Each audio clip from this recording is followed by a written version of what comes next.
Hello friends, welcome to flavours and delicacies. இன்றைக்கி நாம் செய்ய போகிற பிரேக்ஃபாஸ்ட் ஐட்டம் தாங்க. அது இன்றைக்கி ஒரு north Indian dish, aloo paratha. So aloo பராத்தாவுக்கு நார்மலாக அது சாதாரணமாக செய்கிற மாதிரி சப்பாத்தி மாவு பிசைஞ்சு அப்புறம் அதுக்குள்ளே ஒரு ஆலு மசாலாலாம் போட்டு ஸ்டஃப் பண்ணுறது தான் ஆலு பராத்தா. ஸோ இன்றைக்கி நம்ம அதுதான் பண்ண போகிறோம். அதுக்கு இப்போ தேவையானதுன்னு பார்த்திங்கன்னா ஒரு 3 கப்பில் கோதுமை மாவுங்க. இது நார்மலாக சப்பாத்திக்கெல்லாம் பிசைகிற மாதிரி தான். இதுக்கு தேவையான உப்பு போட்டு கொஞ்சம் ஆயிலும் ஊற்றி ஒரு டீஸ்பூன் இல்லை 1.5 டீஸ்பூன் ஆயில் போட்டு சாதாரணமாக சப்பாத்திக்கு பிசைகிற மாதிரி பிசைய வேண்டியதாங்க.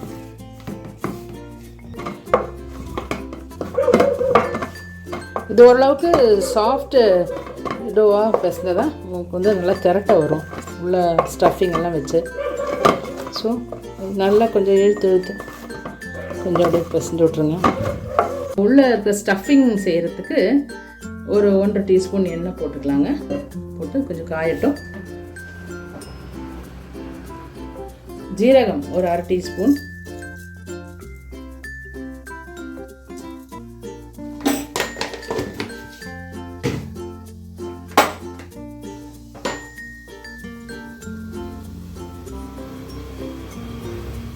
அப்புறம் இஞ்சி ரொம்ப பொடியாக நறுக்கின இஞ்சி,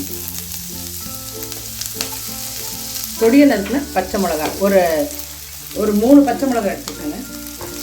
இது ஃபஸ்ட் நல்லா வதக்கிடலாம்.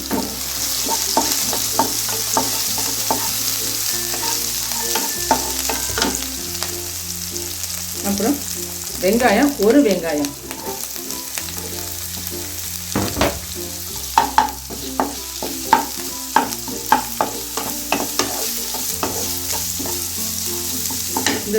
இந்த ஸ்டஃபிங்க்கு தேவையான உப்பு,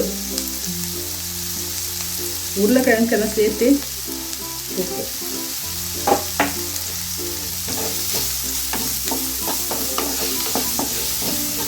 உருளைக்கிழங்கு ஒரு 5 உருளைக்கிழங்கு நல்லா பாயில் பண்ணி நல்லாவே மேஷ் பண்ணி எடுத்து வச்சுருக்கேங்க. சரியாக மேஷ் பண்ணலைன்னா அது அந்த சப்பாத்தி போடும்போது அது ஒரு மாதிரி ப்ரொஜெக்ட் ஆகி வரும். இதுக்கு பச்சை மிளகா கொஞ்சம், அது சரியாக சப்பாத்தி போட முடியாதுங்க. அதனால் நல்லா மேஷ் பண்ணிடணும், சாஃப்டாக மேஷ் பண்ணிடணும்.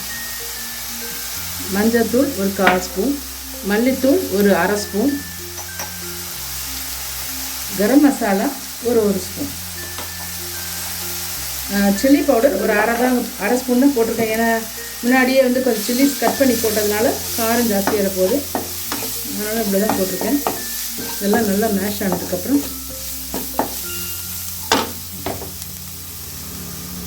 உருளைக்கிழங்குங்க.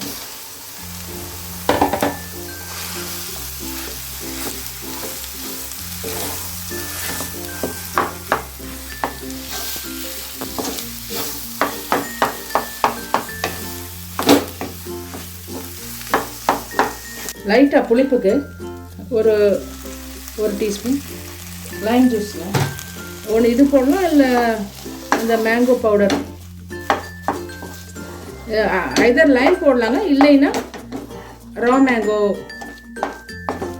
இந்த புளிப்புக்கு ஒரு 1/2 டீஸ்பூன் லைம் ஜூஸ் போடலாங்க, இல்லைன்னா ட்ரை மேங்கோ பொடி ஒரு 1 டீஸ்பூன் போட்டு மிக்ஸ் பண்ணோம்னா அது ஒரு டேஸ்ட்டு நல்லாயிருக்கும். அவ்வளோதாங்க. இது ஸ்டஃபிங் வேறு முடிஞ்சிடுச்சு. நம்ம இது கொஞ்சம் ஆறுனதுக்கப்புறம்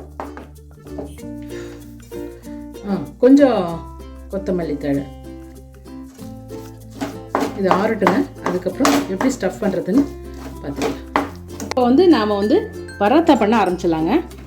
அதுக்கு நாம் பிசைஞ்சு வச்ச சப்பாத்தி மாவை இப்படி ரோல் ஆக்கி அதுக்கு ஈக்குவலாகவே அந்த மசாலா ஏறக்குறைய அதுக்கு ஈக்குவலாக இருந்தால் தான் அது நல்லாயிருக்கும். ரொம்ப கம்மியாக வேண்டாம். இப்படி 2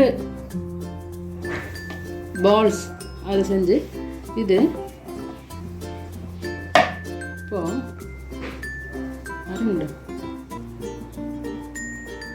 இப்படி ஃபோல்ட் பண்ணிடலாங்க. ஃபோல்ட் பண்ணி வெளியில் நல்லா சீல் பண்ணிடணும், இல்லாட்டி வெளியில் மசாலா வந்துடும்.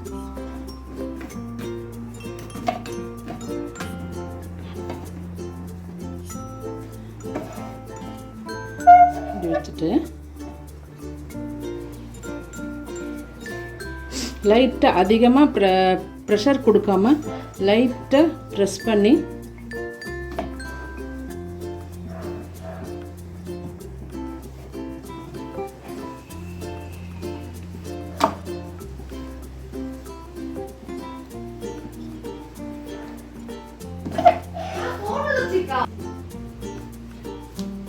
இப்போ இது பராத்தா இப்படி போட்டுடலாங்க.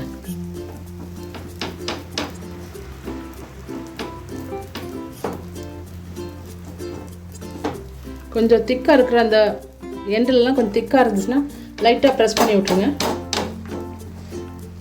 அவ்வளோ அது ஆகட்டுங்க. அதுக்குள்ளே இன்னொன்று போட்டுடலாம்.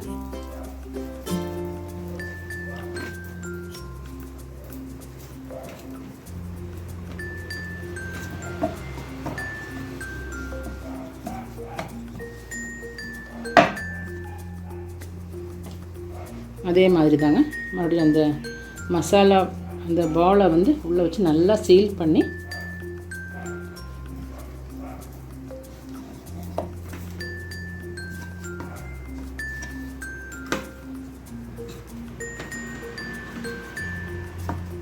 அதே மெத்தட் தான் திரட்டிக்க வேண்டியதாங்க.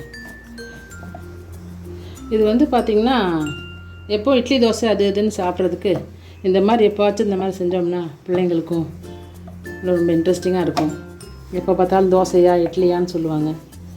ஸோ அந்த டைம்லலாம் இந்த மாதிரி ஒரு பராத்தா மாதிரி செஞ்சிடலாங்க. இப்போ இதுக்கு லைட்டாக கீ தடவிடலாங்க.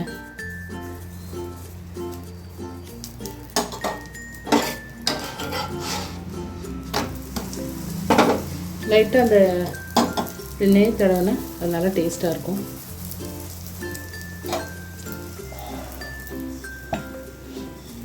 இதுக்கு வந்து காம்போ பார்த்திங்கன்னா தயிருங்க, அதிகமாக புளிக்காத்த தயிர், அதில் வந்து கொஞ்சம் சாட் மசாலா போட்டு அப்படியே சாப்பிட்டுக்கலாம். இல்லை ஒரு சாலட் மாதிரி வெஜிடபிள்ஸ்லாம் கொஞ்சம் வெங்காயம் தக்காளி எல்லாம் அரிஞ்சு போட்டு அந்த மாதிரி பண்ணிக்கலாங்க.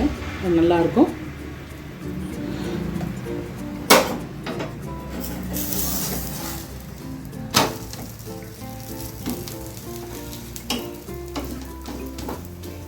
இது பார்த்திங்கன்னா கொஞ்சம் பொறுமையாக வெந்தால் நல்லாயிருக்குங்க. உள்ள மசாலாலாம் ஆக்சுவலாக வெந்திருக்கு.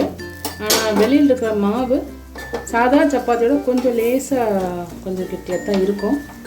அதனால் அது கொஞ்சம் பொறுமையாக வேகட்டுங்க. வெந்ததுக்கப்புறம் இந்த பராத்தா பார்க்கலாங்க. இதே மெத்தட் தாங்க.